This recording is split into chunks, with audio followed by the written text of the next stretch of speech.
Today, I've got a double barrel of Splatter Westerns for you. Welcome to the depths.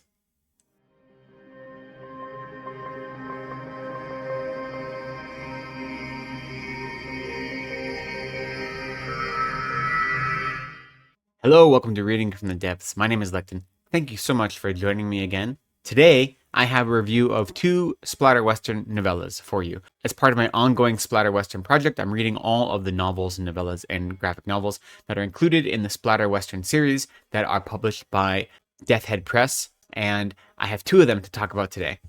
And actually, I think these are great to pair together. They're both novellas. I don't have a lot to say about either of them, but I think they're fun to talk about together because in some ways, both of them, the main story is a typical Western story. They don't bring in the same kind of supernatural elements that some of the others. There's no eldritch horror or extra dimension or vampires or occult magic happening in these like there are in some of the other ones.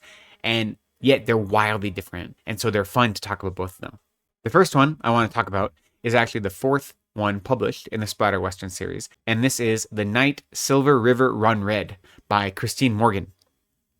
And in many ways, this is a traditional Western narrative. So we start with a group of kids who have snuck out after curfew because there is an oddity show or a freak show visiting their small town. They live in a small mining town that's kind of gone bust. It's already had its boom, and now it's on the downslope. And what I really like about this story right in the beginning is through this group of kids, we learn a lot about the world, right? So we learn about these different kids and their families and the way they relate to their parents. And so then we see how their parents relate to others in the town. We learn about the history of the town all through the lens of these kids, which I think is a really fun way to do it and a really smart way to do world building as they're sneaking out to see this freak show. And then, some kind of nefarious events happen and they go on the run. And then the story cuts to the main town, and you see there is a gang of outlaws, essentially, who plan on robbing the town blind. But instead of doing it, with force and being loud and showy, they decide to come in the middle of the night and just basically kill everyone while they're sleeping and rob them blind while they're asleep. And so they're bloodthirsty, they're violent, they don't have any qualms about really graphically, violently hurting people. So this is where a lot of the bloodshed and the graphic splatter nature of the story comes in. Some of it is quite disturbing imagery. Some of the kills are quite fun. Some of the action sequences here and continuing with some of the shootouts are fun. And so this story is like the heart of the action of the story, right? There's some really exciting action in the beginning with the kids, but then it transitions to all these little vignettes of the different members of this outlaw gang engaging in different acts of violence. Some are coordinated with each other and some are independent. And even though these were fun little vignettes, this is kind of where I thought the story lost me a little bit because I was so invested in these kids. It was almost like a Huck Finn story, the way it was told in the beginning. And I really wanted to just stay with them and learn more about them. And seeing all these little vignettes of, adults being murdered in their sleep in various gruesome ways, while that was fun, it set the stakes, right? Because you knew the kids were on the other side of town. And this is what they were going to come home to if they could make it home. So it did help create the stakes of the story, and it propelled the narrative of the story forward. Yet, I just wanted to stay with the kids, because all these outlaw gang members, they were archetypical villains, each with their own little quirks. And so that was fun. It was interesting to see different kind of quirky ideas and the way they went about engaging in the acts of stealing and violence and killing, and what made all of the outlaw members unique, but you didn't really learn much more about them. And their victims, some of them were asleep the whole time and were killed in their sleep. So you didn't learn a lot about the victims either. We learned a lot more about the town when we were out of the town with the kids than when we were in it with the outlaw gang engaging in their murderous activity. So I didn't love this part of the story. It didn't pull me in as much. It wasn't as engaging. It was entertaining and it was definitely, provocative, but it didn't keep my attention because it was a bunch of little vignettes that were just all strung together. But then my attention came back when you started having a stronger narrative, when there were some adults who started fighting back, who, no surprise, happened to be related to some of the kids.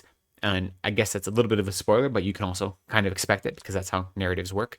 And so then there started to be a little more storytelling happening in this main section. And then we go back to the kids, and eventually the kids come back to the town, and it's their journey by hook or by crook, back into the main narrative. So the story of the kids over on the side trying to visit this freak show after hours, and the main part of the town being murdered in their sleep essentially by this outlaw gang, and how those two narratives come together at the end. And so by the end, it brought me back in. I was interested again. And there is a little bit of an element of magical realism, but ultimately this is like a grounded in reality Western story. What I really liked about it, I did like the way of world building through the exploration of these children in the beginning. I thought that was really smart writing, really great world building in that way. And I also just liked the idea of, in the end, there are these ideas of what it means to support one another, what it means to take care of each other, and what it means to be an outsider who understands being persecuted. And instead of that causing you to become embittered and hateful, that empowers you to be more loving and compassionate, right? And so the way these children find relief from the violence is in unexpected ways. And that is something I think is compelling. So it's showing you violence, but it's also showing you that your expectations of violence and your expectations of compassion and love and friendship and camaraderie are sometimes misplaced. And how can those expectations then cause you to run towards danger instead of away from it? So there are some interesting things to think about.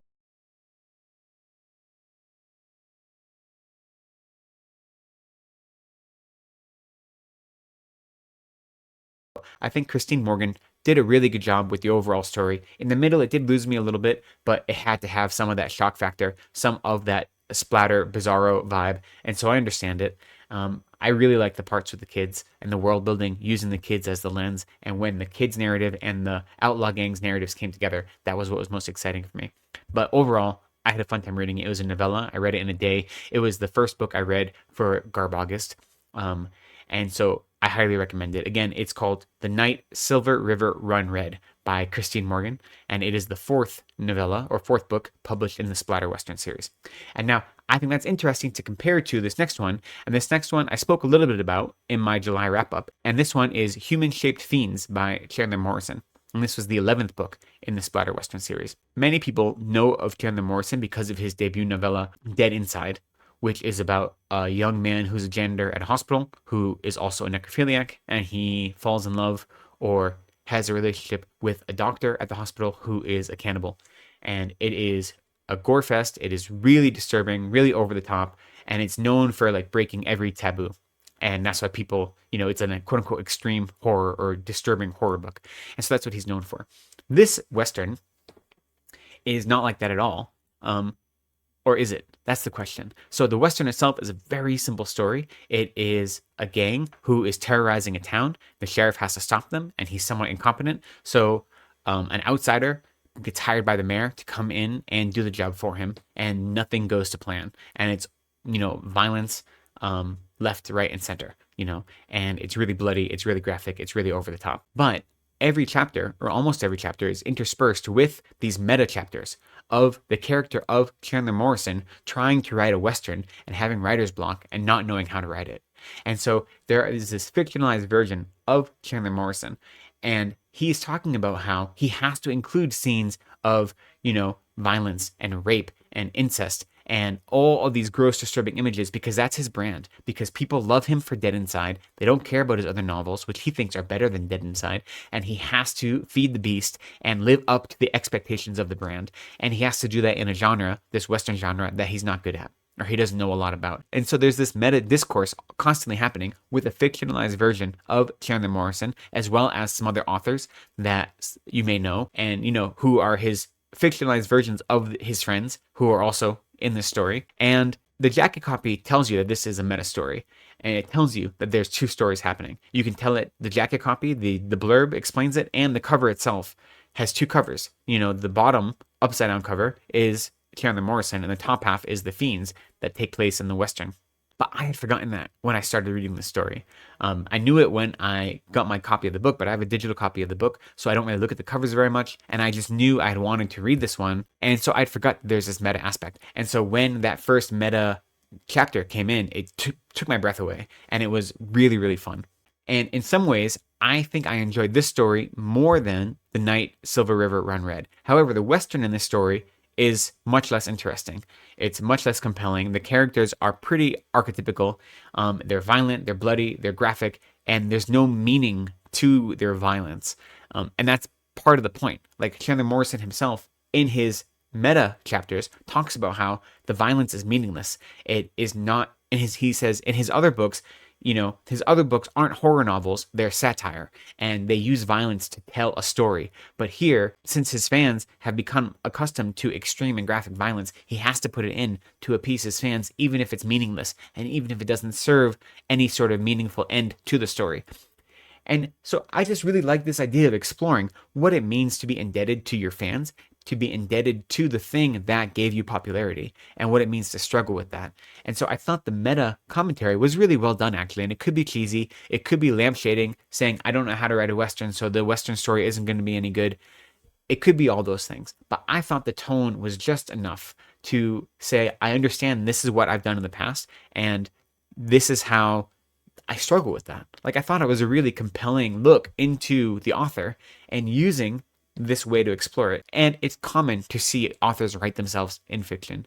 The meta aspect is not like a new thing, but I thought it was really handled well here. It could have been cheesy and it could have been like a cop out, but I thought that it made the story really compelling and it made there be much more interest for me. The main Western story wasn't that interesting. It was pretty standard.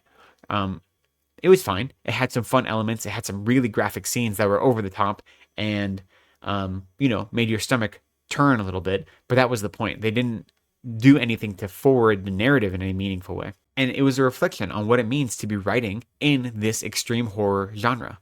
And interestingly, what really drew me in is Chandler Morrison just published a novel, I think last month, and it is again in his typical style of being quite dark and almost nihilistic, but it doesn't have the extreme gore that he's known for. At least that's what I have gathered by reading reviews of it, and I'm excited to read it. And so I knew that he had written this novel, and it's on my TBR list. And so then reading this novella, where he talks about feeling like he is backed into a corner and having to include over-the-top violence and graphic gore and splatter in every one of his stories, is deadening his artistic impulse, was really interesting to me. Like knowing the truth that he just completed a novel and published it that doesn't have those things, and then writing about what it means to be an artist who is limited by the art that made you famous. I thought it was just a really interesting dichotomy. And so I enjoyed this quite a lot. Human-shaped fiends. And what was also fun for me is that one of the main characters, or one of the I don't know if he's a main character, but an important character that comes into the story was clearly taken from Blood Meridian and by Cormac McCarthy.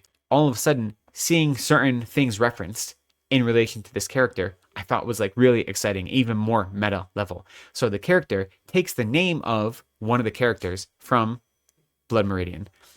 David Brown, I think. And David Brown is just one of the members of the gang. He's not the main protagonist in Blood Meridian. That's the kid. And David Brown is known to be like a brawler, and he has like ears that he wears on a necklace, on a chain, or on a rope around his neck from all the people that he's killed, especially the Native Americans he's killed. And so David Brown shows up in this story with those ears around his neck as like the bounty hunter who's going to come stop this gang. But in the end of Blood Meridian, he was hanged, And the kid bought that chain of ears off the guard that hanged him. And now the character in Human-Shaped Fiends walks with a limp. And at the end of Blood Meridian, the kid is shot with an arrow that is embedded in his leg for like a number of days before he can finally get it removed.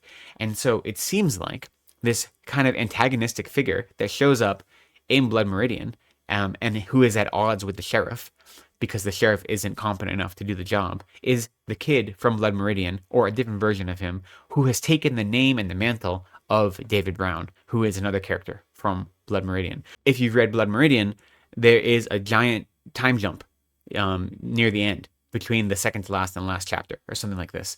Like 2 decades pass. And so this would take place in that time jump. And it doesn't really fit with the picture of the kid that we get at the end of Blood Meridian necessarily. But I just thought it was really interesting that in order to write this graphic splatter Western that has this whole meta commentary about what it means to create art and to be tied in by your art, he's directly referencing what is considered one of the pinnacles of American Westerns or anti-Western literature by a great American author. And it is not only that, Blood Meridian is often considered to be Cormac McCarthy's masterpiece. Not everyone agrees with that, but many people consider it that way.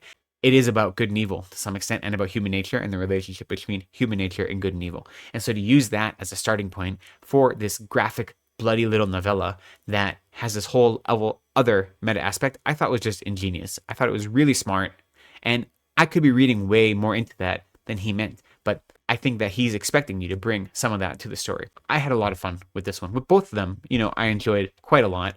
I think I liked Chandler Morrison's more. I think just because it was unexpected, it took me by surprise, and it was more fun. Even though the graphic violence in it was almost more meaningless than the violence in The Night Silver River Runs Red. Overall, I had fun with both of them. So I do highly recommend both of these novellas as part of the Splatter Western series. Even if you aren't heavily invested in Westerns, I think there's fun stuff to have from these. They both give you interesting ideas and things to think about in relationship to art, in relationship to family, in relationship to caring for others, which is not something you'd expect from these bloody, graphic, gory novellas, but it's there if you are looking for it. So I think I'll end this review there. They both get high marks from me. I recommend them both. I encourage you to seek them out and let me know. Have you read these? As I continue this Splatter Western project, I haven't hit quite half of them yet, but I'm almost at the halfway point. Have you read any of the other Splatter Westerns? Let me know what you think about them and what you think about the whole project in general. I'd love to hear your thoughts down in the comments. For now, thank you so much for spending time with me today. I appreciate you. Be kind to yourselves, take care of each other, and go slowly.